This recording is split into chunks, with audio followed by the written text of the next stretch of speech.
मदन जाधव. माझं BHMS complete झालेलं आहे.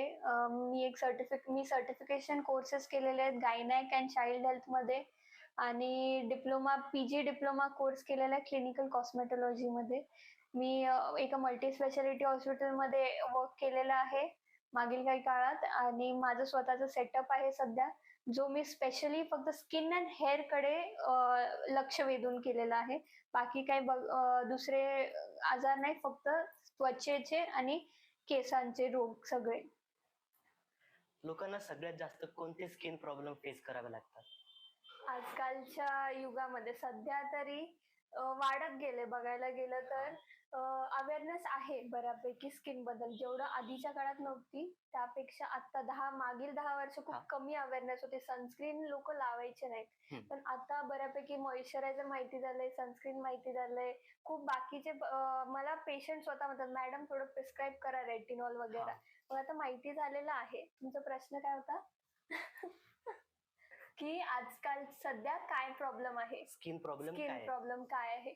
मेन आहे की आता जरी सनस्क्रीन माहिती आहे लावायचं असतं, तरी लोकं किती अमाउंट मध्ये सनस्क्रीन लावायचं ते कुणाला अजून माहिती नाहीये. मेन आहे सनस्क्रीन आपल्याला 2 बोट एवढं आपल्याला सनस्क्रीन लावावंच लागेल. तेव्हा जाऊन आपलं फुल प्रोटेक्शन होईल फेसचा. नाहीतर नाही ना, तुम्ही असंच गेले बाहेर, ठीक आहे, सन बर्न होणार म्हणजे होणार. बाहेर UVA आणि UVB असे 2 लाईट्स असतात. मग त्या 2 लाईट्समुळे तुमच्या स्किनला हार्म होतो. मग त्याच्यासाठी प्रोटेक्शनसाठी आपल्याला सनस्क्रीन वगैरे लावावं लागतं. मग मेन जे आजकालचे आहेत प्रॉब्लेम्स, मेन आहे ॲक्ने, सनटॅन. मेन मी आधी तुम्हाला सांगितलं, सनटॅन वगैरे होतो, हायपर पिगमेंटेशन. आणि जे 40शीतले बाया असतात त्यांना मेलाझ्मा एक प्रकार आहे, बटरफ्लाय सारखा एक असतो इथे मेलाझ्मा. थोडा डार्क पिगमेंटेशन्स येतात आपल्या चीक्सवर. तो एकदम फुलपाखरासारखा दिसतो. तर ते सुद्धा बायकांना होतं आणि ते गॅस पुढे जर ते थांबलेत आणि त्यांनी सनस्क्रीन वगैरे अप्लाय नाही करत घरी कोणी असताना, तो वाढतो. मग मेलाझ्मा, ॲक्ने, कारण आजकालची मुलं खूप ऑइली खातात, ते एक आहे कारण. आणि हॉर्मोनल चेंजेस, स्ट्रेस, झोप वेळेवर नाही, फोन बघणं, त्यामुळे ॲक्ने खूप खूप जास्त होतंय. आणि स्ट्रेसमुळं हेअर फॉल एक आहे दुसरा कारण, हेअर फॉल होतोय. मग hyperpigmentation, melasma, acne, hair fall हे 4 मेन आहेत सध्या तरी. आपली स्किन ऑइली किंवा ड्राय आणि सेन्सिटिव्ह आहे, यामध्ये कसं ओळख कशी करून घ्यायची आपण? ठीक आहे, कसं आयडेंटिफाय करायचं? ओके. यासाठी मी तुम्हाला एक टिप सांगते. सकाळी तुम्ही फेस वॉश करायचा, ठीक आहे. नॉर्मल पाण्याने फेस वॉश करायचा आणि ते राहू द्यायचं थोडं 15 to 30 सेकंड्स तसंच ठेवायचं तो, ठीक आहे. मग तुम्हाला कळेल, तुम्हाला जाणवेल तुमची स्किन ओढल्यासारखी वाटतेय का, स्किनवर ऑइल जमा झालंय का, कसं इरिटेशन आहे. मग याने तुम्ही डिफरन्शिएट करू शकता की ती स्किन ऑइली आहे, ड्राय आहे, कॉम्बिनेशन आहे का सेन्सिटिव्ह आहे. ठीक आहे, सिंपल आहे. कुणी 15 to 30 सेकंड्स मध्ये तुम्हाला कळेल. कोणत्या डर्मॅटकडे जायची गरज नाहीये तुम्हाला. ओके. आता डेली स्किन रुटीन साठी बेसिक टिप्स तुम्ही देऊ शकता का? Daily skin routine. Okay.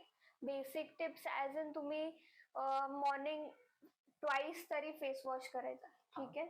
Main तरी डिफरन्स असतं सगळ्यांचं. बेसिक असलं तरी ऑइली स्किनसाठी थोडं वेगळं असणार आहे, ड्राय स्किनसाठी थोडं वेगळं, सेन्सिटिव्हला थोडं जास्त काळजीपूर्वक करावं लागेल, कॉम्बिनेशनला थोडं वेगळं. तरी बघायला गेलं तर मॉर्निंगला फेस वॉश करायचा. ऑइलीवाल्यांनी चांगला फेस वॉश यूज करायचा. ड्रायवाल्यांनी फेस वॉश यूज नाही केला तरी चालेल, नॉर्मल पाण्याने धुवा तुम्ही तोंड, काही इश्यू नाही, ठीक आहे. मग दोन्ही यांना as prescribe by your doctor, consultant, जेही ते प्रिस्क्राईब करतील की मॉइश्चरायझर, ठीक आहे. ऑइली स्किन, ड्राय स्किन, काही तुमची स्किन टाईप असो, तुम्ही मॉइश्चरायझर यूज करायचा. थोडासाच पोर्शन घेतला तरी चालेल, ठीक आहे. बट त्यावर मग सनस्क्रीन 2 बोटां इतकी घ्यायची, कारण ते इक्वल टू 1 टीस्पून असतं. 1 टीस्पून, आता तुमचं फेस जेवढं आहे तेवढं तुमच्या फिंगर्सने घ्यायचं. कव्हर करू शकणार. इवन युअर नेक पण कव्हर होईल त्यामध्ये. मग हे एवढं बास आहे. एवढं केलं तरी. ऑइली वाल्यांनी फक्त रात्रीचं क्लेन्झिंग करायचं असतं ड्राय वाले सुद्धा क्लेन्झिंग करू शकतात, पण त्यामध्ये तेवढं क्लॉगिंग होत नाही. हम्म. मग एक्सफोलिएट करायची गरज नसते. म्हणून ड्राय वाल्यांनी दुसरी काळजी घ्यावी लागते की त्यांची स्किन ड्राय का होतीये. त्यामागचं त्यांचं 2-3 कारणं असतात की तुम्ही स्मोकिंग करताय, ड्रिंकिंग करताय. हे जर करत असाल तर ह्याने स्किन ड्राय खूप होते. त्यामुळे तुमच्या स्काल्पमध्ये पण ड्रायनेस कळून येते, थिनिंग होते. मग तुम्हाला हे लाईफस्टाईल चेंजेस करावे लागणार फॉर ड्राय. ओके. आणि ऑइली वाल्यांना पण सेम आहे. थोडंसं त्यांना लाईफस्टाईल चेंजेस करावे लागणार की जंक नाही खायचा, ऑइली नाही खायचा आणि बाकीचं जे मी सांगेलच पुढं हा. काय खायचं काय नाही खायचं. ठीक आहे. खूप बेसिक आहे. नॉर्मल फेस वॉश करायचा, मॉइश्चरायझर, सनस्क्रीन, बस. सिम्पल ठेवा रुटीन. एक सिरम लावायचं. नियासिनामाइड इज व्हेरी बेसिक, सगळ्यांना चालून जातो. हायल्युरॉनिक ऍसिड पण सगळ्यांना चालून जातं. सगळ्या स्किन टाइप्सला सध्या तरी चालून जातं. पुढे जाऊन 3 to 4 वीक्स हे तुम्ही कंटिन्यू चालू ठेवलं, त्यानंतर तुम्ही सॅलिसिलिक ऍसिड ऑइली वाल्यांनी स्टार्ट करू शकता 3 to 4 टाइम्स अ वीक. बस. जास्त काही नाहीये. पुढे आपण रेटिनॉल ते सगळं खूप 3-4 आठवड्यानंतर, सध्या तरी नाही. ओके. आता काही मिथ्स आहेत, काही फॅक्ट्स आहेत. त्यामध्ये असं मला वाटते किंवा इतरांना पण वाटत असणार की जे सनस्क्रीन आहेत ते फक्त उन्हाळ्यामध्येच वापरलं पाहिजेत का इतर सीझन मध्ये पण वापरले गेलं पाहिजे? सनस्क्रीन मेन उन्हाळ्यासाठी नसतं, ते पूर्ण 12 महिने यूज करायला पाहिजे आपण. 12 महिन्यासाठी सनक्रीम असतात. 12 महिन्यासाठी. का? कारण उन्हाळा गेला म्हणजे ढगांमागून पण थांबणार नाही. उन्हाचे रेज येणारच आहेत. बरोबर. आणि मेन कशासाठी वापरतो? कारण सनलाइट थ्रू UVA आणि UVB असे 2 रेज पास होतात. मग ते 2 रेज कशासाठी? ते फुल आपल्या स्किन साठी डॅमेजिंग आहेत. खूप म्हणजे हानिकारक आहेत. आणि ते उन्हाळा गेला म्हणजे सूर्य काय जाणार आहे का? असं नाहीये. आभाळामागे पण सूर्य असणारच आहे. बरोबर. पावसाळा असो, हिवाळा असो, काय असो, सूर्य तर चालूच आहे ना. सूर्य थोडी ना उन्हाळा गेला म्हणजे जाणार आहे. करेक्ट? बरोबर आहे. मग म्हणून आपल्याला पूर्ण वर्षभर सनस्क्रीन लावावं लागतं. इव्हन तुम्ही घरी असला तरी लावावं लागणार. घरी असला तर का? कारण विंडो, आता तुम्ही खिडकी शेजारी बसलाय, विंडो थ्रू पण येणारच थोडं ना थोडं ऊन. थोडं ना थोडं येणारच. बाल्कनीत बसलाय, येणारच आहे. आणि बायकांचं मेन, जे बायका जेवण बनवतात, कुकिंग करताना सुद्धा सनस्क्रीन लावायला पाहिजे. कुकिंग मध्ये का? कारण ते फ्लेम्स जे असतात त्यामध्ये खूप कमी मात्रेत, पण त्यामध्ये सुद्धा त्या थ्रू सुद्धा UVA आणि UVB लाईट्स हे होतं. आणि मेन आहे की UVA नाही, बट सन बर्न होऊ शकतात. त्यांना मेलाझ्मा आहे. ठीक आहे.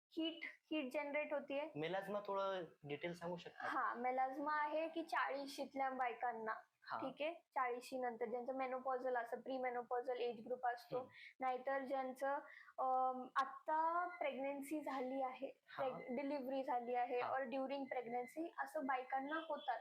स्किनवर थोडंसं आपल्या स्किन टोन पेक्षा थोडं डार्क असे स्पॉट्स येतात. मेनली ते असं चीक्सवर आणि नाकावर असं येतात. ते बटरफ्लाय शेपचे दिसतात एक्झॅक्ट. ओके. हा, इथं या शेप मध्ये एक ब्लॅक मोठा स्पॉट होऊन जातो. करेक्ट. कुणाचे बारीक बारीक असतात, कुणाला खूपच मोठा होऊन जातो. असं वांग म्हणतात त्याला आपण मराठीमध्ये. तर तो एक प्रकार आहे. मग ज्या बायकांना वांग आहे आणि त्यांनी सनस्क्रीन अप्लाय नाही केलं, तो वांग कमी नाही होणार, तो वाढेल उलट. का? कारण तुम्ही गॅस पुढे थांबलाय, मग तो बर्न होईल. स्किन ही बर्न म्हणजे की गॅसचा फ्लेमचा असर त्यावरती होणार. करेक्ट.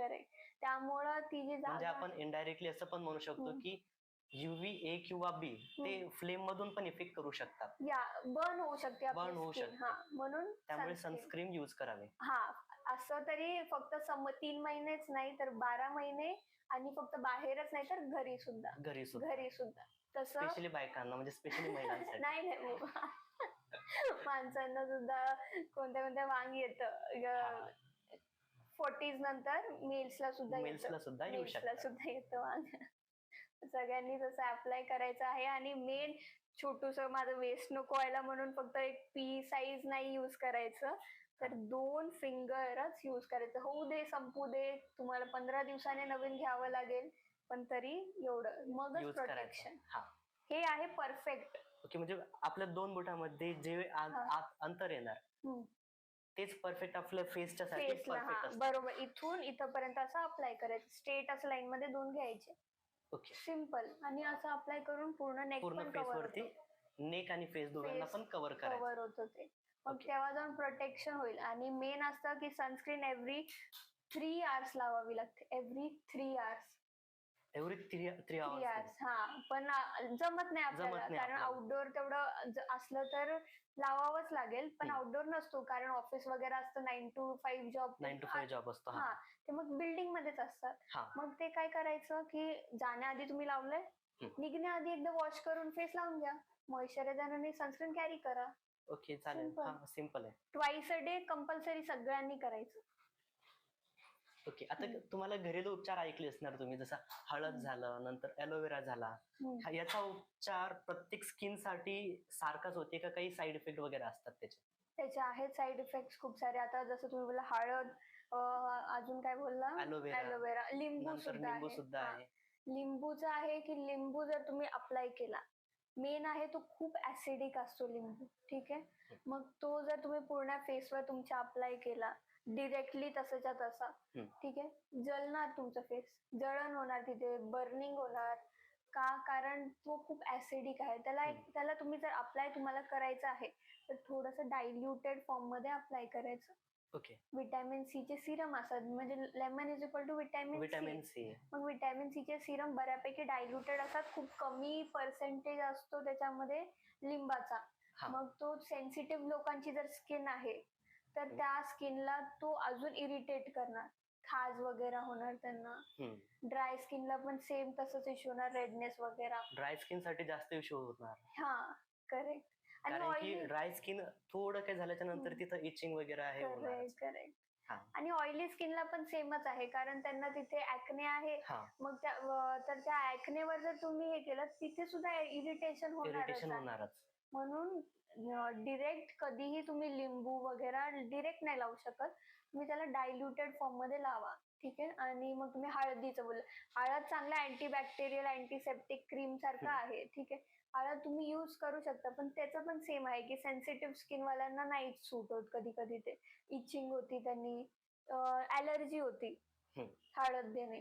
म्हणून तुम्हाला काय करायचं, कोणतेही तुम्ही यूज करताय तर पॅच टेस्ट करायचं. इथे लावायचं कानामागे किंवा इथे कुठे, इथे सुद्धा लावू शकता तुम्ही. लावून ठेवायचं 30 सेकंड्स और 1 मिनिट. ठीक आहे. मग बघायचं थोडं 2-3 मिनिटं बघायचं, 5 मिनिटं बघा की इथे तुम्हाला काही इरिटेशन नाही म्हणजे इथं कानाच्या जवळ किंवा इथं डोक्याजवळ किंवा इथं मानेच्या जवळ आपण लावून ठेवायचं आणि चेक करायचं की आपल्याला काही त्रास होतो का त्याचा. बरोबर. मग ते तुम्ही तिथे लावून ठेवलं, पुसलं, मग त्यावर तुम्ही चेक करायचं इरिटेशन होतंय, रेडनेस होतंय, इचिंग होतंय, बर्निंग होतंय, हे असं काही होत असेल यामधलं, मग नका लावू फेसवर तुमच्या. ओके. सिम्पल. आणि सेम ॲलोवेरा बद्दल पण ऐकलंय मी. ॲलोवेरा चांगला आहे, पण त्याचं जे येल्लो लेअर असतं तो बाहेरचा, जर तो तुम्ही धुतला नाही नीट, तर जर धुतला नाही तर त्याच्यामुळे इरिटेशन होऊ शकतं. म्हणून त्याला नीट धुवून वगैरे तुम्ही लावून घेतलं तर त्याचं काही इश्यू नाहीये. तरी ॲलोवेराचे जेल तरी भेटतात, मग तुम्ही लावू शकता. ॲलोवेरा ऍक्नेवाल्यांना चालून जाईल, पण सेम तुम्ही टेस्ट करा आधी की इचिंग वगैरे होत नाहीये तर तुम्ही मग कंटिन्यू करा, नाहीतर नका करू. ओके. आता जसं तुम्ही म्हटलं की ॲलोवेरा जेल वगैरे मिळतात. आता मी इमॅजिन केले की सर्व महागडे प्रोडक्ट चांगलेच असतात, मी असं इमॅजिन करू शकतो का? नाही. काही रिझन? म्हणजे चांगले तरी असू शकतात, पण मेन त्यांचं महाग का आहेत ते? कारण त्या कंटेंटमुळे ते महाग नाहीयेत. तेच कंटेंट तुम्हाला कमीवाल्या प्रोडक्ट मध्ये पण भेटून जातंय ना, सिमिलर कंटेंट. त्यांचं ब्रँडिंगमुळं ते महाग आहे. म्हणून मी प्रिफर करेन माझ्या पेशंट्सला की त्यांचं सुद्धा जास्त खिशातून नको जायला, म्हणून कमीत कमी मध्ये कसे सफिशियंट होणार त्यांच्या. करेक्ट. फक्त कंटेंट चेक करा तुम्ही, बाकी काही नाही. ब्रँड वगैरे चेक करणं बिलकुल. आता विटॅमिन सी जर मी तुम्हाला सांगितलं, विटॅमिन सी कंटेंट आहे का, किंवा सल्फेट फ्री शॅम्पू सांगितलं तर सल्फेट फ्री शॅम्पू चेक करा. असं लॉरियल वगैरे काही स्पेसिफिक ब्रँड नका बघू. ओके. म्हणजे की ब्रँड फक्त नावच आहे, आतमधलं कंटेंट महत्वाचं आहे. आपल्या शरीराला, आपल्या बॉडीला, आपल्या स्किनला काय महत्वाचं आहे, कोणता कंटेंट आपल्याला सूट करते ते चेक करायचं आणि त्याच्यानुसार घ्यायचं. करेक्ट. ओके. आता तुम्ही जसं विटॅमिनच्या बद्दल म्हटलं, तर आपण जे खातो पितो त्याचा काही असर होते का आपल्या स्किनवरती? होतो. आता मेन आहे माझं, तरी मी प्रत्येक माझ्या पेशंटला सांगते, मेन मी करेल तुम्हाला तुम्हाला पण त्याचा रिझल्ट तेव्हा दिसेल की तुमची लाईफस्टाईल चेंज झालं. आता ॲक्नेची पेशंट आहे, तिचं डाएटच बिचारीचं चांगलं नाही कारण ती मेसचं वगैरे हा जेवण जेवतीये आणि मी इथे तिला ट्रीटमेंट देईल, ऑइंटमेंट वगैरे हा लावेल, पण त्याचा तिला असर 100% नाही येणार. का रिझल्ट 100% नाही येणार?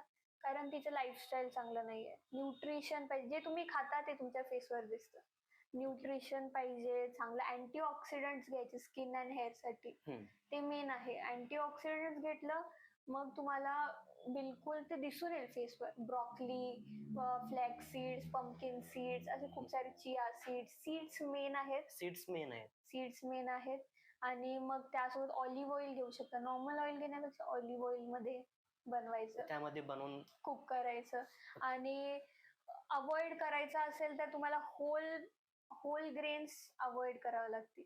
होल ग्रेन्स अवॉइड करावे लागतील. म्हणजे कट करावं लागेल. हा चालते, आपण स्किप करू शकतो. हा ठीक आहे. होल ग्रेन्स घ्यावे लागतील. आपल्याला मैदा वगैरे अवॉइड करावा लागेल. ओके, मैदा वगैरे हा, अवॉइड करावा मल्टीग्रेन्स लागेल. घेऊ शकता बट तुम्हाला मैदा, रिफाईंड जे असतात त्या सगळ्या गोष्टी, हा.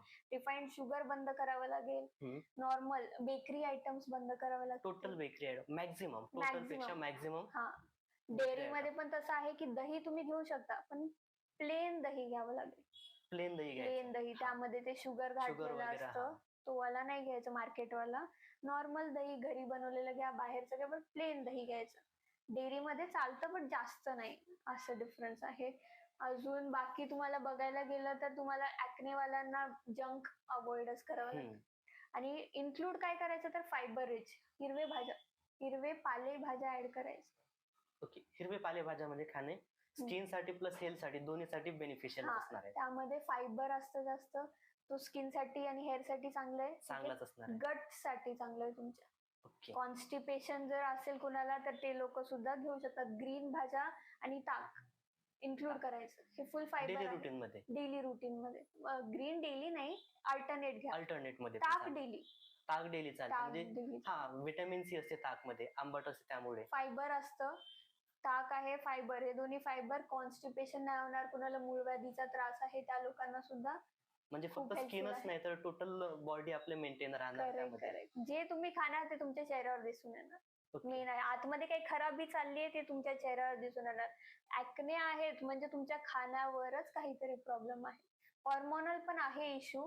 जर हॉर्मोन्स वगैरे तुमचं नॉर्मल आहे, तुम्ही स्ट्रेस नाही घेत, एक्सरसाइज करता, पण जर तुम्ही नीट खात नाही, वेळेवर झोप घेत नाही, मग ते चेहऱ्यावर दिसूनच येणार. तुम्ही एक्सरसाइज म्हटलं तर स्किन साठी कोणती एक्सरसाइज आहे का स्पेशली? स्किन साठी तरी खूप सारे, आता ते आईस बाथ आजकाल घेतात लोक, ते एक आहे. नॉर्मली एक्सरसाइजेस आपण करू शकतो की डबल चिन असेल मग त्यासाठी लोक एक्सरसाइजेस करतात. ही टंग इथे लावायची वर आणि मग आपण त्याला खूप 2 सेकंड म्हणजे असं कंटिन्यू ठेवायचं. टंग वर म्हणजे कुठं? वर वर आपल्या माउथच्या टाळूला. टाळूला करेक्ट. इथे लावून ठेवायची. मग हा जो डबल चिन आहे तो फ्लॅट, पण ते कंटिन्यू करावं लागेल, एका ह्याच्यात नाही येणार. त्याचा बेनिफिट काय होणार? डबल चिन साठी. डबल चिन साठी असं खूप सारे आहेत एक्सरसाइजेस फेसचे सिमिलर. ओके. आता कॉमन स्किन इश्यूजच्या बद्दल जर आपण विचार केला तर टीनेजर्स मध्ये पिंपल्स जास्त येतात आणि अडल्ट्स मध्ये ॲक्ने येतात, तर त्याचं कारण काय असणार? टीनेजर्स मध्ये जे पिंपल येतात ते त्यांचं प्युबर्टियल एज एक असतं, 12 ते 18 हा वय जो असतो तो प्युबर्टी वाला एज असतो. त्यामध्ये त्यांचं वय वाढतं वय म्हणतात. तर त्या वयामध्ये हॉर्मोनल्सचं इतकं रेज होऊन जातं हॉर्मोन्सचं. हॉर्मोनल इम्बॅलन्स नाही म्हणता येणार बट हॉर्मोनल रेज की कारण न्यू कारण की न्यू क्रिएट होणं चालू असतात कंटिन्युअस मध्ये, त्यामध्ये चेंज चालू असतात. करेक्ट. हा. अच्छा. त्यामुळं त्यांना पिंपल्स येतात. कारण कुणाला काय येतं, कुणाला काय येतं. मुलांचं व्हॉइस चेंज होतं, व्हॉइस चेंज होऊन जातं. मुलींना आणि वरून त्यांचं मेन्स्ट्रुएशन पण स्टार्ट होतं. मग त्यामुळं ते एक आहे कारण की त्यांचं पिंपल्स येणं. ओके, म्हणजे शरीरामध्ये काहीतरी नवीन सुधार किंवा आणखी काहीतरी नवीन बदल झाला, त्याचा प्रत्येक ठिकाणी काही ना काही चेंज होतो, तर त्याचप्रमाणे चेहऱ्यावर पिंपल्स वगैरे पण येतात. ते हॉर्मोनल रेज होऊन जातं. स्टार्ट अचानकच होतं ना, त्यामुळे मग ते चेहऱ्यावर दिसून येतं. मुलांच्या येतं असं काही. आणि अडल्ट्स मध्ये ॲक्ने का? अडल्ट्स मध्ये आहे की त्यांचं सुद्धा हॉर्मोनल इम्बॅलन्स, त्यांचं होतं हॉर्मोनल रेस आणि यांचं इम्बॅलन्स. मुलींना पीसीओडी म्हणून पीसीओडी असतं, आणि ओव्हरियन सिस्ट वगैरे पण खूप जणांना असं प्रेग्नन्सी मध्ये काय इश्यूज येतात, स्ट्रेस असतो, हम्म. अजून त्यांचं स्लीप सायकल नीट नसते, हा स्क्रीन खूप टाइम जास्त स्क्रीन टाइम जास्त. खूप जास्त असतं, खाणं नीट नसतं कारण मेसवर ऑफिस मध्ये बाहेरच खाणं होतं. हे कारण आहेत की मोठ्यांमध्ये येण्याचं. ओके. पिगमेंटेशन आणि डार्क स्पॉट कमी करण्यासाठी काय करू शकतो? पिगमेंटेशन त्यांना तरी मेन आहे की सगळ्या त्या आधी ह्याच्यासाठी ना पिगमेंटेशन थोडस एक्सप्लेन करून सांगा. ओके.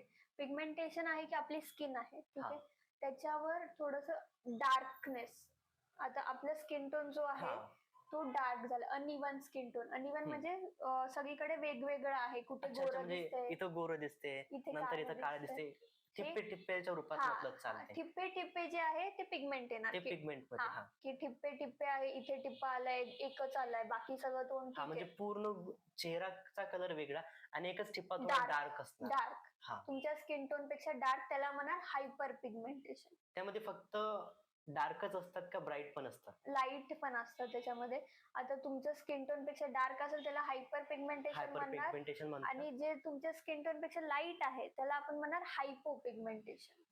असं दोन प्रकारचे असतात पिगमेंटेशन. आणि डार्क स्पॉट्स पण सेमच, की तुम्ही ऍक्ने वगैरे फोडलेत, त्याला असं करतात लहान असताना, त्याला लक्ष जातं तिथे करून टाकतात, मग त्याचे मार्क्स येऊन जातात, ते मग ते स्पॉट्स बनतात, ऍक्ने स्कार्स, डार्क स्पॉट्स, असं स्पॉट्स बनतात. जाण्यासाठी आपण काही उपाय करू शकतो? हो, ते जाण्यासाठी आपण प्रत्येकी आहे वेगवेगळं घ्यावं लागेल, की त्यांची स्किन टोन आहे त्यानुसार आपण ट्रीट करू शकतो. बट तरी बघायला गेलं तर खूप सारे सिरम्स आहेत, नियासिनामाइड, हायलुरॉनिक ऍसिड, व्हिटॅमिन सी, अजून ग्लायकॉलिक ऍसिड, आर्ब्युटिन म्हणून एक आहे, ठीक आहे, आणि रेटिनॉल वगैरे खूप लास्ट स्टेजला, स्टार्टिंगला तरी आपण हे देत नाही, ठीक आहे. एवढे आहेत की आपण डार्क स्पॉट्स ट्रीटमेंटसाठी आपण हे प्रिस्क्राईब करू शकतो पेशंट. ओके. ऑइली स्किन आणि ओपन पोर्स बद्दल काही सांगू शकता का, काही टिप्स का? हा. ऑइली स्किन वाल्यांना सेम, त्यांना मेन तरी आहे लाईफस्टाईल चेंजेस करा फर्स्ट. की जर तुमचं खाणं खराब आहे, प्रयत्न करा. जर तुम्ही मेस आता बंद नाही करू शकत, घरी जेवण बनवू नाही शकत, तुम्ही हॉस्टेलवर राहतात, तर प्रयत्न करा की एक तुम्ही फ्रूट ऍड करा दिवसाचं, vitamin C rich food, watermelon, oranges, एक ऑरेंज एक संत्र खा दिवसाचं डेली मध्ये. संत्र, ऍपल, वॉटरमेलन मिनिमम हे बास झाले एवढं, ठीक आहे. अजून एक डाएट जर ऍड करायचं आहे, वॉलनट्स, बाकी ड्रायफ्रुट्स नको, फक्त वॉलनट ऍड जरी केलं, अक्रोड ऍड करा. आणि सीड्स असं आपल्याला बाहेर दुकानामध्ये मिक्स सीड्स भेटून जातात, की त्यामध्ये सगळे सीड्स एकाच पॅकेटमध्ये भेटून जातात, मग ते घेऊन या. सकाळी सोक करून ठेवायचे, रात्री सकाळी एवढंच मुठभर खाऊन टाकायचे. प्रोटीन पावडर ऍड करायचं, ठीक आहे. हे तुम्ही घरच्या घरी करू शकता. बॉर्नविटा दूध चहात वगैरे काही पिण्यापेक्षा प्रोटीन पावडर घ्या, प्रोटीन पावडरचा यूज करू शकता. एक ग्लास मध्ये एक स्कूप, नाही तर डिरेक्टली किंवा दुधामध्ये, कसं तुम्हाला आवडेल तसं, ते एक आहे. आणि मेन आहे एक डिटॉक्स ड्रिंक तुम्ही बनवू शकता. त्यामध्ये तुम्ही यूज करणार संत्र, एक संत्र घ्यायचा, ठीक आहे. त्यामध्ये ओली हळद असते आपली, ओली हळद घ्यायची थोडीशी, आणि 250 ग्रॅम वगैरे घ्यायची, की 3-4 दिवसाचं होऊन जाईल तुमचं डिटॉक्स. म्हणजे एक वेळ बनवून ठेवल्याच्या नंतर ते आपण यूज करू शकतो. बनवून फ्रीज मध्ये ठेवायचं, एवढंच सकाळचं उपाशी पोटी घेऊन टाकायचं. आणि थोडंसं एक संत्र, आणि त्यामध्ये ओली हळद थोडीशी, आणि थोडंसं जिंजर, अद्रक, हे एवढं मिक्स करायचं मिक्सर मध्ये, त्याला हे करायचं, स्ट्रेन करून घ्यायचं, फ्रीज मध्ये ठेवून टाकायचं. दररोज 3-4 दिवस, आठवडाभराचं बनवून ठेवलं तरी काही खराब नाही होणार ते. एवढं द्यायचं. म्हणजे ते मिक्सर मधून काढायचं आणि पाणी वगैरे ऍड करायचं का डायरेक्ट नीट? तसं त्याला तुम्ही नीट घेतलं तर जास्त चांगलं आहे. अर्क जास्त असेल डायल्युटेड मध्ये, तेवढं असं अर्क हे होतं ना, कमी होऊन जाईल. आणि ओपन पोर्स बद्दल? ओपन पोर्स वाल्यांना स्टार्टिंगला तरी नियासिनामाइड तुम्ही यूज करू शकता, सिरम, ठीक आहे. नियासिनामाइड सकाळी संध्याकाळी दोन्ही वेळा यूज करू शकता, त्यात काही इश्यू नाहीये. आणि जर अजून ऍड करायचं असेल, आर्ब्युटेन, सॅलिसिलिक ऍसिड, हे सगळे तुम्ही नाईटला यूज करायचं. पण स्टार्टिंगला तुम्ही नियासिनामाइडच यूज करा. सिंपल. अजून बाकी त्यासोबत खूप क्लिनिकल हे आहेत, प्रोसिजर्स आहेत, की ओपन पोर्स साठी मेनली त्यामध्ये तुम्ही करू शकता मायक्रो निडलिंग म्हणून एक आहे. मायक्रो निडलिंग म्हणजे? मायक्रो निडलिंग एक प्रोसिजर आहे. त्यामध्ये पेन असते, एक डर्मा पेन म्हणून. हा. त्याला निडल्स असतात. प्रत्येक की निडल वेगवेगळे असतात. 12ची असती, 36ची असती, नॅनो निडल म्हणून पण असतात. मग असं वेगवेगळे साईजेसचे निडल असतात. मग ते आपण ओपन पोर्स वर ती प्रोसिजर करणार. की ओपन पोर्स साठी स्पेसिफिकली ती ट्रीटमेंट आहे. ओपन पोर्स, ॲक्ने स्कार्स या सगळ्यांसाठी. मायक्रो निडलिंग, PRP, लेझर पण करतात, क्यू स्विच लेझर. असे खूप सारे 3-4 ट्रीटमेंट आहेत कॉस्मेटॉलॉजिकल की तुम्ही साइड बाय साइड आपण यूज केले तरी चालतात. म्हणजे इथे तुम्ही हे घरी करायचं प्रोसिजर, हे लावून घ्यायचं Serum and all. Procedure every 21 days पूर्ण जेवढं कोर्स तुमचे कन्सल्टिंग डॉक्टर सांगतात तेवढं कम्प्लीट करून घ्यायचं. आता समजा इमॅजिन करा की जर तुमच्याजवळ कोणी न्यू पेशंट आला आणि त्यांना विचारलं की मला न्यू सुरुवात करायची आहे, मी बिगिनर आहे आता स्किन केअर साठी, तर तुम्ही काय सांगणार त्यांना? कोणते प्रोडक्ट सजेस्ट करणार? ओके, फर्स्ट तरी आपल्याला डिफरन्शिएट करावं लागेल त्यांची स्किन टाईप काय आहे. ड्राय आहे, ऑइली आहे, कॉम्बिनेशन सेन्सिटिव्ह. त्यानुसार मग मी त्यांना ट्रीटमेंट सांगेल. ऑइली स्किन आहे तर मेन त्यांना फेस वॉश सांगणार, बेंझोल पेरॉक्साइड वाला. ठीक आहे. त्यानंतर त्यांना आपण सांगायचं मॉइश्चरायझर, नॉन कोमॅडोजेनिक. नॉन कोमॅडोजेनिक म्हणजे ॲक्ने नाही येणार. तसे नॉन कोमॅडोजेनिक एक असतं, कोमॅडोजेनिक असतं. कोमॅडोजेनिक जर तुम्ही यूज केला तर त्याच्याने ॲक्ने येऊ शकतात किंवा ब्लॅक हेड्स, व्हाईट हेड्स जे असतात ते प्रोन होतं, मग आपली स्किनला हार्म होतं. त्यामुळे म्हणून कधी चेक करताना नॉन कोमॅडोजेनिक आहे का बघायचं मॉइश्चरायझर. ठीक आहे. झिंक आणि मग त्यानंतर सनस्क्रीन यूज करायची. सनस्क्रीन त्यांना जेल बेस्ड द्यायची, कारण आधीच ऑइली आहे. मग जर त्यांना वॉटर बेस्ड दिली तर ती बसणार नाही त्यांच्या स्किनवर. म्हणून त्यांना जेल बेस्ड किंवा टिंटेड असं असतं. टिंटेड म्हणजे मेकअप पण बसत नाही कधी कधी ऑइली लोकांच्या चेहऱ्यावर, म्हणून त्यांना मेकअप करावाच नाही लागणार. त्यासाठी आजकाल प्रोडक्ट्स खूप सारे आहेत की जे टिंटेड सनस्क्रीन असं आहेत. खूप सारी कंपनीज बनवतात की टिंटेड वाले प्रोडक्ट्स. मग तसेवाले त्यांना प्रिस्क्राईब करायचे की टिंटेड सनस्क्रीन बास आहे एवढं. एक सिरम आपण ऍड करू शकतो ऑइली स्किनला. सकाळी नियासिनामाइड स्टार्टिंगला 3 to 4 weeks नियासिनामाइडच द्यायचं सकाळ संध्याकाळ. नियासिनामाइड सकाळ संध्याकाळ सुरुवातीला. त्यानंतर सॅलिसिलिक ऍड करायचं रात्रीच फक्त. जर आपण दोन्ही एक सोबत यूज केलं तर काही असर होणार त्याचा? एक सोबत नाही यूज करू शकत. कोणतेही सिरम सोबत नाही यूज करायचे. मेन आहे नियासिनामाइड सकाळ संध्याकाळ चालतो, पण सॅलिसिलिक सकाळी नाही चालत. अच्छा, त्यामुळे म्हणजे की उन्हात गेल्यामुळे काही इफेक्ट होऊ शकतो. करेक्ट. म्हणून त्यामुळे ते रात्री झोपतानाच यूज करायचे. करेक्ट, तसं आहे. मग ड्राय स्किनचा जर पेशंट आला तर त्यांना आपण प्रिस्क्राईब करू शकतो की मेन गोष्ट आहे त्यांना फ्रेग्रन्स फ्री वापरावं लागणार. एक म्हणजे आता त्यांनी मेन आहे त्यांना फ्रेग्रन्स बंद करावं लागेल की सेंट वगैरे वापरणं बंद करायचं. आणि जरी मी प्रोडक्ट देते ते पण फ्रेग्रन्स फ्री वाले द्यावे लागणार, की त्यामध्ये काही फ्रेग्रन्स नसलेले. खूप ब्रँड्स असतात, ब्रँडेड जे तुम्ही म्हणलं एक्सपेन्सिव्ह जे प्रोडक्ट असतात त्यांच्यामध्ये फ्रेग्रन्स असतो. मग तसे आपण त्यांना प्रिस्क्राईब नाही करू शकत. नॉर्मल नो फ्रेग्रन्स वाले. मग त्यांना एक नॉर्मल मॉइश्चरायझर, त्यांना फेस वॉशची तसं गरज नसते कारण त्यांचं ऑलरेडी ड्राय आहे. फेस वॉश जर आपण केला तर तो ड्रायनेस वाढतो कोणता यूज केला तर. म्हणून त्यांना नॉर्मल वॉटरने किंवा मिसलर वॉटरने त्यांनी जरी फेस वॉश केला तरी चालेल. टॅप वॉटरने जरी केला तरी चालेल. मग मॉइश्चरायझर एक चांगला सेरामाइड झिंक ऑक्साइड वाला देऊन टाकायचा. ठीक आहे. तो प्रिस्क्राईब केला. मग त्यासोबत मॉइश्चरायझर, क्रीम बेस्ड मॉइश्चरायझर द्यायचं. ह्यांना आपण जेल बेस्ड नाही देऊ शकत. क्रीम बेस्डच द्यायचं. आणि यांना आपण विटॅमिन सी, जर त्यांना ॲलर्जी नाही, पेशंटला आधी ॲलर्जी वगैरे विचारावी लागते. ॲलर्जी जर त्यांना नाहीये तर विटॅमिन सी, हायलुरॉनिक ऍसिड देऊ शकतो आपण सिरम. तुम्ही जसं म्हटलं आता नॉर्मली आपण टॅप वॉटरनी तोंड धुवू शकतो, चेहरा साफ करू शकतो. आता खारं पाणी आणि गोड पाणी याचा काही असर होऊ शकते का स्किनवर? हो. क्रॅक्स, आता बोरचं मेन पाणी आहे. बोरचा पाणी जर आपण त्याच्याने हात किंवा बायका खूप घरी भांडी किंवा फरशी किंवा काय कपडे वगैरे करतात ना, तर त्याच्याने त्यांच्या पायांना चिरा येतात.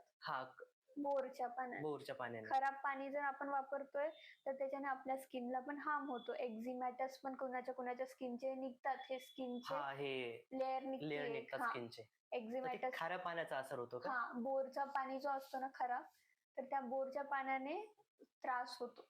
ओके, म्हणजे जर आपल्या हातावरचे किंवा ते अशी खवल्यासारखा एक पार्ट निघायला लागला तर त्या टाइमला आपण पाण्याचा चेंज करावा, म्हणजे पाणी वापर बंद करावा, बंद गोड करा. पाण्याचा वापर करावा. प्रयत्न करावा प्रयत्न करावा. हा, कारण जमत नाही जमत नाही, बायकांना. प्रत्येक ठिकाणी भेटणार असं नसते. Correct. पण एक लक्ष ठेवायचं, एक सावधानी ठेवायची हा, तिथं. काहीतरी घालून ग्लव्स घालून भांडी घासायची, असं काही काळजीपूर्वक करू शकतो आपण. हा, आता केमिकल पील आणि लेझर ट्रीटमेंट यासारखे ऑप्शन सेफ असतात का? हो. आधी केमिकल पील आणि लेझर ट्रीटमेंट हे थोडंसं बेसिक सांगा आणि त्यांचा असर काय होतो ते पण सांगा. ओके. हे जे स्किन कॉस्मेटॉलॉजिकल ट्रीटमेंट्स आहेत, तसं हे अजून खूप सारे आहेत. हायड्रा फेशियल हे पार्लर मध्ये पण सध्या यूज करतात लोक. मग पण हे मेन कॉस्मेटॉलॉजिकल ट्रीटमेंट आहे. केमिकल पील, लेझर, मायक्रोनेडलिंग, PRP असे बरेच स्किन ट्रीटमेंट आहेत. बोटॉक्स, फिलर्स, ते तरी खूप अपग्रेडेड व्हर्जन झाले. हे बेसिक आहेत केमिकल पील वगैरे. मग याचं काही नाही. केमिकल पील एक असं केमिकल आपण अप्लाय करतो पेशंटच्या फेसवर, कधी कधी बॉडीचं पण पील करू शकतो आपण. त्याला वेगळं पील यूज करायचं. सगळ्यांना वेगळं. ह्याचं TCA असतं पील फॉर बॉडी, आणि फेस साठी कोणतंही according to your skin type नुसार आपल्यासाठी असतात. चूज करतो. मग केमिकल कंटिन्यू. मग आपण ते केमिकल पील जे आहे ते अप्लाय करायचं थोडं टाइम पिरियड साठी. दोन्हीचं वेगवेगळं आहे. याचं खूप कमी आहे फेससाठी, कारण जास्त वेळ ठेवलं तर बर्निंग होते. बॉडीचं पण तसंच आहे, but compare to face 30 second जास्त ठेवू शकतो आपण. मग हे थोड्या वेळाने आपण न्यूट्रलाइज करायचं, मग क्लीन करायचं. मग 3 दिवसांनंतर तुमची बॉडीवरची जी स्किन आहे, बॉडीवर केले फेसवर, ती स्किन पील व्हायला लागते. जसं सापाचं स्किन निघते, त्याची स्किन निघते त्याप्रमाणे तसंच आपली पण स्किन निघते. मग ते 3 ते 7 दिवसापर्यंत कुणाचं वेळ लागतं. मग कम्पेअर टू ते अलग अलग स्किन निघून जाते. आणि मग तुम्हाला कळून जातं की लेअर, मग तो लेअर एक घाण झालेला लेअर निघून जातो. मग आतमध्ये तुमची ग्लोई स्किन येते. ओके. आपण केमिकल पील ही उन्हामध्ये जाण्याच्या टाइमात युज करू शकतो का? नाही. कारण तुम्ही म्हटले एक लेअर जाणार चेहऱ्यावरचा, म्हणजे आपण उन्हाळ्यामध्ये युज करू शकत नाही. उन्हाळ्या म्हणजे उन्हामध्ये युज करू शकत नाही. मग कोणतीही ट्रीटमेंट सांगते मी तुम्हाला, कोणतीही क्लिनिकल ट्रीटमेंट तुम्ही करताय की कॉस्मेटॉलॉजिकल की सुंदर दिसण्यासाठीची काही ट्रीटमेंट करताय, तर त्या ट्रीटमेंटचा आम्ही गॅरंटी देतो बिफोर आफ्टर 100%. ठीक आहे. पण तरी तुम्ही जर पोस्ट केअर नाही केला तर त्याचा झिरो तुम्हाला रिझल्ट भेटणार. कारण जेवढं प्रोसिजर मध्ये लागतंय तुम्हाला इन्व्हेस्टमेंट, तेवढं तुम्हाला पोस्ट केअर मध्ये सुद्धा तेवढं इन्व्हॉल्व व्हावं लागणार आहे. की म्हणजे आपण फक्त डॉक्टरवरच नाही तर आपण स्वतः पण त्याच्यात लागणारच. करेक्ट. की डॉक्टर तर त्यांचं काम करणारच, ते केमिकल पील किंवा त्यांचे जे काही ट्रीटमेंट आहे ते पूर्ण करणार. ते झाल्याच्या नंतर सेफ्टी आपल्या हातात आहे. नाहीतर आपण जो तिथं खर्च केला तो वेस्ट जाणार, पूर्ण पाण्यामध्ये जाणार. 7 डेजचा पोस्ट केअर असतो. प्रत्येक प्रोसिजर नंतर वेगवेगळा पोस्ट केअर असतो बराच. मग ते तुमचे डॉक्टर तुम्हाला सांगतील. त्यानंतर तुम्हाला 7 डेज काहीही हो, हे केअर करावंच लागणार आहे. तुम्ही याला मॅम मला जमलं नाही असं नाही म्हणू शकत. म्हणजे की जर हे 7 दिवस आपण ते काय म्हणतात त्याला पोस्ट केअर आपण केलं नाही तर आपल्याला सुरुवात पासून म्हणजे फर्स्ट डे पासून सुरुवात परत, म्हणजे की ट्रीटमेंट परत घ्यावीच लागणार.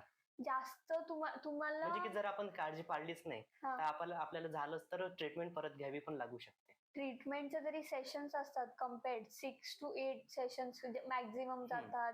कुणाचं 3-4 सेशन्स मध्ये पण चांगला रिझल्ट येतो. पण ते तुमच्यावर आहे किती छान तुम्ही पोस्ट केअर केली आहे. पोस्ट केअर जर तुम्ही नाही केली तर काय होईल, तुमचं एक लेअर आम्ही इथे जातो प्रोसिजर मध्ये, फर्स्ट लेअर निघतो. ठीक आहे. तो लेअर निघाल्यावर एक्सपोज होणार तुमचा फेस डिरेक्ट, कारण जो खालचा लेअर आहे तो आतमधला लेअर सेन्सिटिव्ह असणार आणि त्यावरती डायरेक्ट लेअर आपण हे नाही करू शकत. मग तो एक्सपोज झाला ना सनला वगैरे. तुम्ही जर उन्हात गेला बोलताय तर उन्हात जर तुम्ही गेला मग तो एक्सपोज होणार. मग तो उलट जास्त काळवणार तुमच्या चेहरा आधीपेक्षा. म्हणून तुम्हाला ही काळजी घ्यावी लागेल. ट्रेकिंग वगैरे नाही करायचं 7 दिवस, स्विमिंग नाही करायचं, स्क्रबिंग तरी अजिबात नाही करायचं, बिलकुल नाही करायचं. ओके. आणि लेझर ट्रीटमेंट बद्दल? लेझरचं पण तसंच आहे. नॉन इन्व्हेसिव्ह आहेत तसं मग हे सगळे क्लिनिकल जे ट्रीटमेंट्स आहेत नॉन इन्व्हेसिव्ह आहेत. डाऊन टाईम ह्यांचा कमी आहे आणि खूप चांगला रिझल्ट येतो यांचा. इमिडिएट तुम्हाला कोणत्या कोणत्या लेझरमध्ये फर्स्ट सेशनमध्येच रिझल्ट दिसतो. कोणत्या सेकंड, थर्ड पासून दिसतो. ओके. म्हणजे केमिकल पील आणि लेझर ट्रीटमेंट हे हम्म. दोन्हीही सेफ आहेत, हम्म. पण त्यांच्या नंतर आपल्याला पण स्वतःची केअर करावी लागणार. जो त्यांनी टाइम पिरियड दिलेला असणार 7 Correct. दिवस 8 दिवस, तो करेक्ट आपल्याला केअर केल्याच्या नंतर ते बेस्ट आहेत, नाहीतर युजलेस आहेत. Correct correct. ओके. तसं मी आधी विचारलं होतं तुम्हाला की आपल्या स्किन टाईप नुसार प्रोडक्ट सजेस्ट करा. हा. आणि यावेळेस तुम्ही ब्रँडचे नाव पण सजेस्ट करा. ब्रँडचे नाव सजेस्ट करा. हा. ठीक आहे चालेल. जास्त नाही, स्किन हा. टाईप नुसार एक एक दोन दोन सजेस्ट करू शकता. हा हा. ड्राय स्किन आहे आपली तर ड्राय स्किन साठी सिटाफिलचं चांगलं आहे. सिटाफिल सेरावीचे मॉइश्चरायझर आपण यूज करू शकतो. डॉक्टर शीट्स मध्ये पण आहे की फॉर ड्राय स्किन. ठीक आहे. ऑइली स्किन साठी पण आहे या सिटाफिल आणि डॉक्टर शीट्स मध्ये. Doctor seats. हा डॉक्टर शीट्स चांगला आहे आणि डॉट अँड की पण सध्या म्हणजे त्यांचे रिझल्ट चांगले आहेत की खूप प्रमाणात लोकांचे रिव्ह्यू चांगले आलेले आहेत फॉर ऑइली स्किन. ओके. आणि ऑइली सांगितलं तुम्ही है ना? अजून तुम्हाला यूज करायचं असेल रिक्विल पण एक चांगला ब्रँड आहे. थोडासा कॉस्टलियर आहे, तेवढा नाही तरी. मग तो एक ब्रँड तुम्ही यूज करू शकता. मॉइश्चरायझर त्यांचे चांगले आहेत. ओके. आता अँटी एजिंग आणि लॉंग टर्म केअर साठी आपण थोडं बोलूया. अँटी एजिंग क्रीम सिरम कधीपासून यूज करायचा, म्हणजे की कोणत्या वयापासून किंवा काय टाइम पिरियड नुसार आपण ते यूज केलं पाहिजे आणि केव्हा यूज केलं पाहिजे ते पण सांगा. ओके. मेन तरी बघायला गेलं आपला जो स्किन वरचा जो कोलॅजन आहे, हा. ठीक आहे, तो 20 पासूनच लॉस होऊन जातो. कोलॅजन म्हणजे एक वेळ एक्सप्लेन करा. कोलॅजन आहे की स्किन रिज्युविनेशन साठी आणि आपलं जे स्किन टाइटनिंग असतं स्किन. अच्छा, म्हणजे की आपल्या चेहऱ्यावरची किंवा स्किनच म्हटलं चालते की ते कसं नरमपणा येऊन जातो त्याच्यावर. आपण म्हातारे झाले की म्हातारे झाले सॅगिंग की ते होती असे, बघा हा, ती असं गळतात थोडे गळतात चेहरे. हा. गाल वगैरे गळतात. तर ते का होतं कारण कोलॅजनच नसतं. कोलॅजन कोलॅजनच नसतं. लूज झालेलं हा. असतं पूर्ण. म्हणजे कोलॅजन आपल्या चेहऱ्याची बनावट. इनडायरेक्टली आपण असं म्हटलं चालते की आपली एजिंग मेंटेन करून ठेवायचं काम करतं. करेक्ट मेन आहे कोलॅजन. कोलॅजनचं लॉस 20 पासून, बरोबर वयाच्या 20 पासून स्टार्ट होतो. पण आपण तेवढं लवकर काही काळजी घेत नाही, बरोबर की कोलॅजनचं काही घेत नाही आपण स्टार्टिंग पासून. मग मेन आहे तेव्हा आपण स्टार्टिंगला बेसिक जसं आपण आता बिगिनिंग वाले डिस्कस केले, normal sunscreen, moisturiser, face wash तेवढं आणि थोडेसे सिरम. स्टार्टिंगला हेच करायचे. आता काही गरज नाहीये 20 मध्ये तेवढं तुम्हाला काही कोलॅजन साठी काही घेण्याची. ठीक आहे. नॉर्मल तुम्ही अँटीऑक्सिडंट जे लाईफस्टाईल चेंजेस आहे खाण्यामध्ये तेवढे इन्क्लूड करू शकता. ठीक आहे. 25 ते 30 यापासून तुम्ही स्टार्ट करू शकता ऍड करायचं. रेटिनॉल एक असतं. रात्रीचं तुम्ही रेटिनॉलचे गोळ्या देतात आणि त्याचे आपण ऑइंटमेंट. ठीक आहे. बऱ्यापैकी असं रेटिनॉल आपण लावू शकतो चेहऱ्याला. रेटिनॉलचे ऑइंटमेंट असतात. बिलकुल आजकाल खूप मी पाहिलंय की खूप लावतात. खूप असं तेवढं नाही अमाऊंट मध्ये लावायचं. लिमिट मध्येच. आणि याच्यासाठी पण तेच 2 बोटांचंच आहे. याच्यासाठी आहे पी साईज. पी आपलं हे असतं दाना. हा. कोणताही दाना साईजचा किंवा मटर बारीक.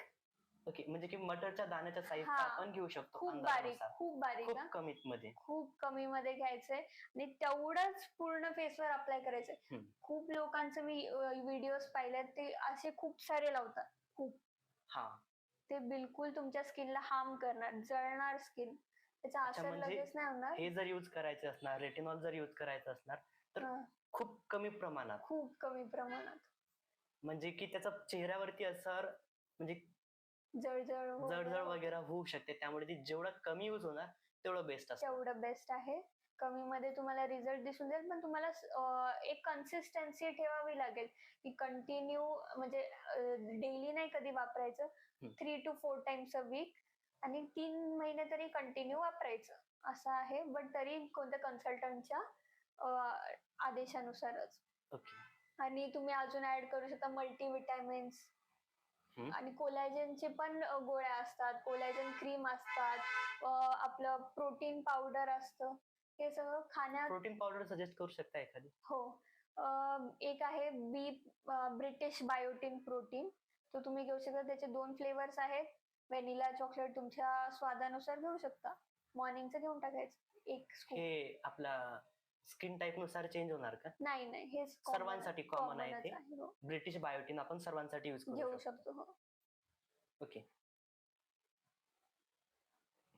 स्किन युथफुल युथफुली मेंटेन करण्यासाठी आपण काय करू शकतो? सगळ्यांना जास्तीत जास्त प्रॉब्लेम असतो की मला गोरो व्हायचंय हा तर त्याच्यासाठी काय करू शकतो हा विचार. हा घेऊ या ठिकाणी. आता कॉमनली सगळ्यांना गोरो होण्यासाठी आपण काय करू शकतो? ओके. सर्वात महत्वाचा प्रश्न. माझे मित्र आहेत काही ज्यांचा कलर थोडासा डार्क आहे, त्यांना वाटते आता मला गोरो व्हायचं, काय करू शकतो आपण? त्यांच्यासाठी काही cream, treatment, daily routine type आणि डाएट प्लॅन सर्व डीप मध्ये थोडस बेसिक मध्ये सांगा. ठीक आहे. मेन आहे आपला चेहरा मी रियालिटी सांगेल. ठीक आहे. आता सगळ्यांना आता रेसिझम आहे बघायला गेलं तर, गोरं वगैरे काय, गोरं काळं. पण तुमचा जो रंग आहे, जन्मताना सगळे बऱ्यापैकी चांगलं असतं सगळ्यांचं रंग. ठीक आहे. तो शाळेत वगैरे जाऊन तुमचं टॅन होतो. कारण आपण जेव्हा लहान होतो तेव्हा आपल्याला सनस्क्रीन नावाची गोष्ट माहिती नव्हती. त्या टाइमात. म्हणून त्यामुळे आपली स्किन डॅमेज झाली खूप. आपला तो स्किन बॅरियरच डॅमेज झालाय. मेन आहे तो स्किन बॅरियर रिपेअर करायचा. ठीक आहे. सनस्क्रीन मॉइश्चरायझर आधी लावायचं, मग सनस्क्रीन कंटिन्यू लावायचं. ठीक आहे. परसिस्टंट आहे हे लावणं. आणि आपलं जे स्किन काळी का होती, कारण मेलॅनिन जे आहे, मेलॅनिनचं ज्या लोकांमध्ये जास्त असतं मेलॅनिन त्यांची स्किन काळी दिसते. ज्यांच्यामध्ये कमी आहे त्यांची स्किन गोरी दिसते. साधं बघायला गेलं वरच्यावर मी तुम्हाला समजेल असं सांगते. मग आता जर तुम्हाला मेलॅनिनचा प्रभाव कमी करायचा तर तो कसं करणार? तो होतो आपल्या बॉडीमध्ये टायरोसिन म्हणून एक आहे. त्याच्यामुळं तो जर आपल्या बॉडीमध्ये आपण इन्व्हेड केला तर त्याच्यामुळं कमी होतो मेलॅनिनचा प्रभाव. मग मेलॅनिनचा प्रभाव कमी झाल्यामुळं आपला चेहरा गोरा दिसतो, ग्लोई दिसतो. मग हा कसं करायचा? तर एक ग्लुटाथिओन म्हणून एक अँटीऑक्सिडंट आहे. ग्लुटाथिओन तो आपली बॉडी बनवते. ठीक आहे. पण नॉर्मली आता आपल्याला आपली बॉडी बनवते फॉर फंक्शनिंग. ठीक आहे. फॉर फंक्शनिंग स्किन रिलेटेड काही बनवत नाही की ह्याला गोरं करत म्हणून नाही बनवत. ठीक आहे. मग आपल्याला जर गोरं व्हायसाठी ग्लुटा पाहिजे, मग आपण बाहेरून घेऊ शकतो ग्लुटा. कसं घेणार? तर IV through. Okay. Oral tablets. ग्लुटाचे टॅबलेट्स भेटतात. मग ते ओरल टॅबलेट्स घेऊ शकतो. ते 2 आहेत, त्याच्या थ्रू आपण गोरं होऊ शकतो. त्याचे काही साईड इफेक्ट्स आहेत का? साईड इफेक्ट तरी नाहीये त्याचे ऍज, पण ग्लुटाथिओन घेण्याआधी आपल्याला बरेच टेस्ट करावे लागतात की तुमचं लिव्हर वगैरे नॉर्मल आहे, फॅटी लिव्हर नाहीये, तुम्हाला जास्त ग्रेडचा नाहीये, तर तुम्ही घेऊ शकता. बाकी काही इश्यू नाहीये.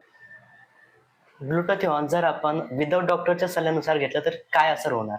कारण की काही असणार की आता मी ऐकलं होतं, डॉक्टर मंजुषा यांनी सांगितलं होतं आणि मी ते ऐकून आता मेडिकल मध्ये जाऊन त्याचे IV किंवा टॅबलेट घेतलं आणि त्याचा असर झाला, तर ते काही होऊ शकणार का? त्याचे साईड इफेक्ट होऊ शकतात का? त्याचे साईड इफेक्ट होऊ शकतात कारण तुम्हाला अमाऊंट माहिती नाहीये. मी या पॉडकास्ट मध्ये आतापर्यंत आपण जे रेकॉर्ड केलंय, मी सांगितलं नाही की किती अमाऊंट पाहिजे ग्लुटाथिओनचं की ज्याचा साईड इफेक्ट नाही होणार. बरोबर. मग मेन आहे की तेवढं mg युनिट्स तेवढंच तुम्ही घेऊ शकता. त्यापेक्षा जर अधिक तर झालं तुमच्या बॉडीमध्ये ग्लुटाथिओन तर त्याचे साईड इफेक्ट होऊ शकतात. ओके. म्हणजे लिव्हरवर इफेक्ट होऊ शकते. म्हणून आपण हे कधीही डॉक्टरच्या सल्ल्यावरच घ्या. आणि मेन आहे की ग्लुटाचं तुम्ही आधी IV घ्यायचं असतं. ठीक आहे. IV घ्यायचं, तो कोर्स कम्प्लीट करायचा जेवढा आहे. मग कोर्स कम्प्लीट केल्यावर तुम्ही जर ग्लुटाचं टॅबलेट स्टार्ट केले तर त्याचा असर खूप चांगला दिसतो कम्पेअर टू. जर मला ते मेडिकल मधून घ्यायचं नाहीये, त्यामधून घ्यायचं असणार तर अशी कोणती फूड्स आहेत किंवा सुपर फूड आहेत मला ज्याच्यामधून ग्लुटाथिओन मध्ये असलेले कंटेंट मला मिळणार? हा तरी बेस्ट डिसिजन आहे की तुम्ही मेडिकल मधून ग्लुटा घेण्यापेक्षा घरी तुम्ही त्याचं तुम्ही बोलता रेप्लिका काही असेल का? ठीक आहे. तो बरोबर आहे. हा केला तर जास्त चांगला आहे. मी सुद्धा सजेस्ट करेन. ग्लुटाथिओन एक अँटीऑक्सिडंट आहे. ठीक आहे. मग घरी आपल्याला जर काही पाहिजे तर अँटीऑक्सिडंट रिच फूड खायचे. ओके, आहे. ज्याप्रमाणे ब्रोकली, ज्याप्रमाणे ब्रोकली आणि त्यामध्ये तुम्हाला ऑरेंजेस Oranges. पण घ्यायचे, वॉलनट्स. हा नॉन व्हेजिटेरियन असाल तर सॅल्मन फिश म्हणून असते, सॅल्मन फिश तुम्ही खाऊ शकता. फ्लाक्स सीड्स खाऊ शकता. सकाळचं तुम्ही सगळे मिक्स सीड्स, पंपकिन सीड्स, ते मेन आहे की अँटीऑक्सिडंट रिच फूड खाल्लं तर तसंही तुमची स्किन ग्लो होईल. आणि नॉर्मली तुमचे जे एक्झिमॅटस, आता कुणाला डिसीजेस असतात, इन्फेक्शन एक्झिमा वगैरे, त्यामध्ये पण हेल्प करतात हे अँटीऑक्सिडंट. नाही आपल्याला चांगलं ग्लोई स्किन देईल, बट तुमची डिसीज पण बरी करेल. ओके.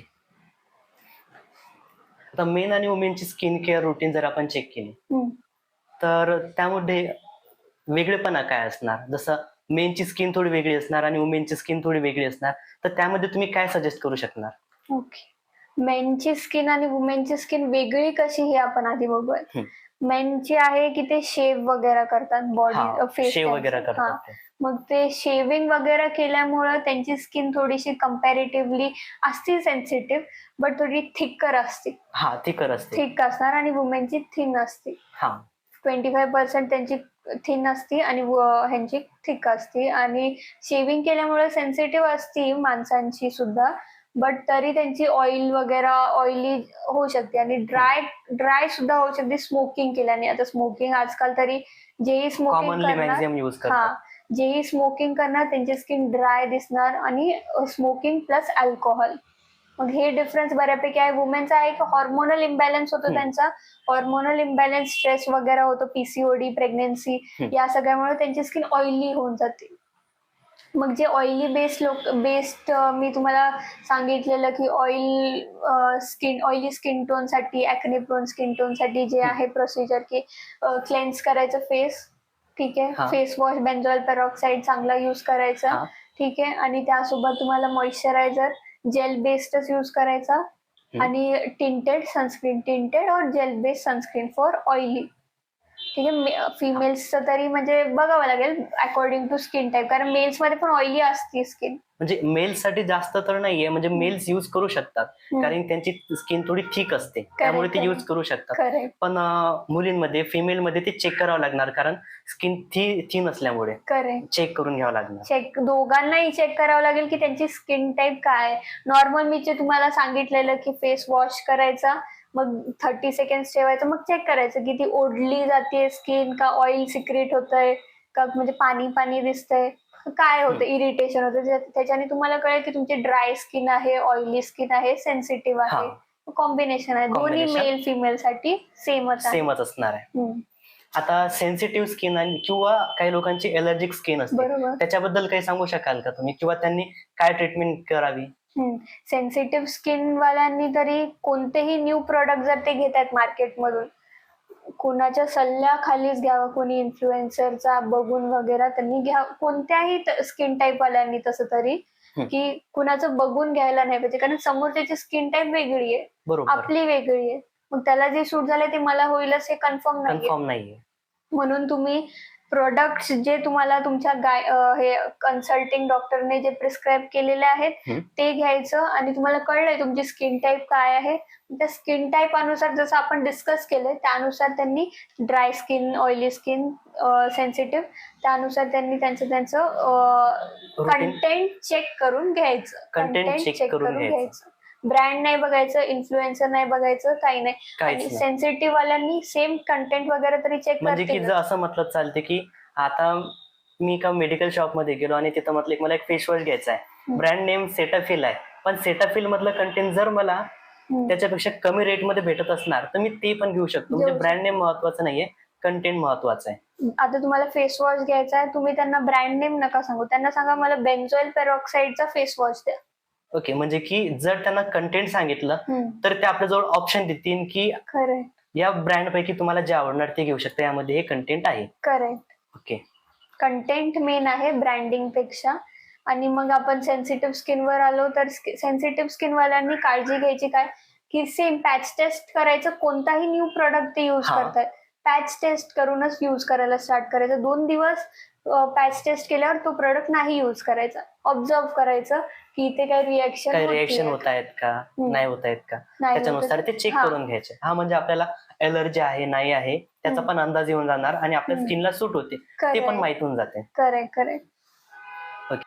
लोक स्किन केअर मध्ये मॅक्झिमम कोणती कॉमन मिस्टेक करतात त्याच्याबद्दल काही ऍडवाइस करू शकता का? कॉमन मिस्टेक तरी आजकालचं युथ कंटिन्यू चेंज करतात प्रोडक्ट. हा, का? कारण आज मी हा इन्फ्लुएन्सरचं बघितलं, तिने हे यूज केलेलं आहे, उद्या मी तिनेच दुसरं यूज केलेलं आहे तिच्या ऍड मध्ये किंवा तिच्या ब्लॉग्स मध्ये. मग ते दुसरं यूज की त्याची तारीफ करते, हे लोक घेऊन टाकतात लगेच. बरोबर तसं नाही करायला पाहिजे. त्यांना त्याचे पैसे मिळतात म्हणून ते बरोबर आहे. म्हणजे ब्रँडिंग की करतात. एक इन्फ्लुएन्सर लॅक्मेची पण ऍड करते आणि सोबत आणखी कोणत्या दुसऱ्या प्रोडक्टची पण ऍड Correct. करते. तर असं नाहीये की त्यांनी ती केली म्हणून मी तेच घेणार, नाही. तर जे आपल्याला सूट होणार तेच घ्यावं लागेल घ्यावं लागेल. आणि कंटिन्यू चेंज न करता एका याच्यावर फिक्स थांबायचं. भले तुम्हाला आणि जर- स्टार्टिंगला रिझल्ट नाही दिसत आहे, वाटतंय की अरे बाबा मला रिझल्ट नाही येते, ऍक्ने प्रोन आहे, ऍक्ने जात नाहीये असं तुम्हाला वाटतंय, तरीही चेंज नाही करायचं. त्याला मिनिमम 3 to 3 months तरी द्यावंच लागणार की कंटिन्यू तो वापरायचा, मध्ये आधी चेंज नाही करायचं. आणि तरीही तुम्ही त्यामध्ये काही तुम्हाला इरिटेशन, रॅशेस, बर्निंग जर होत नाहीये, मग तुम्ही तो कंटिन्यू यूज करू शकता. ओके. पेशन्स ठेवायचा, रिझल्ट यायला जरी वेळ लागला तरी कन्सिस्टन्सी ठेवायची. जे प्रोडक्ट आहे त्यांच्याशीच लॉयल राहायचं बस. ओके. आता एक असा सिंपल स्किन रुटीन सांगा जो सर्वांसाठी चालणार, एलर्जिक साठी पण चालणार, सेन्सिटिव्ह स्किन साठी पण चालणार आणि ऑइली स्किन आणि ड्राय स्किन साठी पण चालणार. असं काय तो मेडिकल मधून पण सांगू शकता किंवा घरेलू उपाय पण सांगू शकता, त्याच्यानुसार तुम्ही काय टिप्स द्याल? मेन तरी मी सगळ्यांना सेमच प्रिस्क्राईब करेल. Face wash, moisturiser, sunscreen. Simplest आहे हे. सिम्पलेस्ट आहे हे according to your skin type. जे प्रिस्क्राईब्ड आहे तुम्हाला. फेस वॉश यूज दोनदा दिवसातून फेस वॉश करायचं, मिनिमम ट्वाईस. मॉइश्चरायझर 2दा करायचं. मॉइश्चरायझर काही नाही, नॉर्मलच अमाऊंट मध्ये घ्यायचं, जास्त काही घ्यायची गरज नाही, 2 फिंगर वगैरे. ठीक आहे. आणि सनस्क्रीन 2 फिंगर घ्यायची. बास. सिम्पल ट्वाईस अ डे एवढं करा, बास आहे. डाएट चांगलं करा, एक्सरसाइज करा, मेडिटेट करा, योगा करा, यापैकी जे जमेल ते करा. थोडं जर हे नाही जमलं तर ब्रिस्क वॉकिंग करा, त्याच्याने पण तुमच्या बॉडीमध्ये टोटल चेंजेस होऊन जातात. लाईफस्टाईल चेंजेस करायचे असेल तर स्ट्रेस मॅनेज करण्यासाठी हे सगळं होतं. मेडिटेट वगैरे. स्लीप सायकल नीट करा, लवकर झोपा, फोन वगैरे स्क्रीन टाइम कमी करा. ठीक आहे. आणि मग खाण्यामध्ये जेवढं जमेल तेवढं nutrients, antioxidant, fibre rich food, vitamin C rich food add करा. बस. सिम्पल. ओके. म्हणजे बेस्ट असणार आहे. खूप सिम्पल. त्यामध्ये मी सिरम, टॅबलेट्स काहीच ऍड नाही केलं. थोडक्यात तुमची ओळख करून द्या. ओके. त्यामध्ये तुम्ही किती वर्षापासून प्रॅक्टिस करता आणि तुम्ही कोणत्यासाठी स्पेशल आहात, म्हणजे स्किन स्पेशलिस्ट आहात ना, तर ते स्पेशलिस्ट सांगा. नमस्कार, मी डॉक्टर मंजू